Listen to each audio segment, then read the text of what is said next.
And நிறைய reviews நீங்க சொல்ற மாதிரி இருக்கலாம். அந்த மாதிரி நிறைய எக்ஸ்பெக்ட் பண்ண ரிவ்யூஸ், நெகட்டிவ் ரிவ்யூஸ். இவர் ஃபேஸ்லேயே தொப்பை விழுந்திருக்குப்பா, இவர்னாப்பா அப்படின்னு சொல்லி நிறைய கிண்டல் அதுக்கு பண்ணாங்க. தான் பதிலடி அவர். அதுதான் பதிலடியா அவர் வந்து ஸ்லிம்மா காதல் மன்னன் மாதிரி வந்திருக்காரு. அதுக்கப்புறம் எங்கள் தலைக்கு என்ன ம். ஏற்றுவார் இருக்காரு, அவருக்கே தெரியாது எப்படின்ட்டு. அதனால் நாங்கள் வந்து டூப் போடல, ஒரிஜினாலிட்டியாக தானே இருக்கிறோம். ஒரிஜினல் தான் எப்பவுமே. எங்கள் தலை ஹேர் ஸ்டைல்லையும் சரி, அவர் உடம்பும் சரி மாறவே இல்லை. மாறவே ஒரு 3 கெட்டப் இருக்குண்ணா அந்த ட்ரெய்லர்ல பார்க்கும்போது, வெவ்வேறு ஷேட்ஸ் காட்டுறாங்க.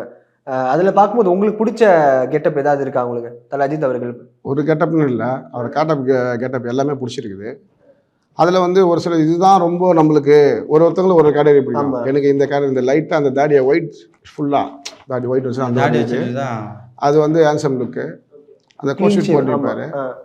அப்புறம் அந்த கோஷூட் போட்டு இந்த க்ளீன் ஷேவில், மற்றது இந்த நார்மல் இதில் கன் ஷூட்டில் வச்சுருக்கிறது. அது இந்தியன் ஜேம்ஸ் பாண்டுன்னா எங்கள் தலை தான். ஆஹா, என்ன நிறைய எடுத்து வச்சிருக்கீங்க போல இருக்கு.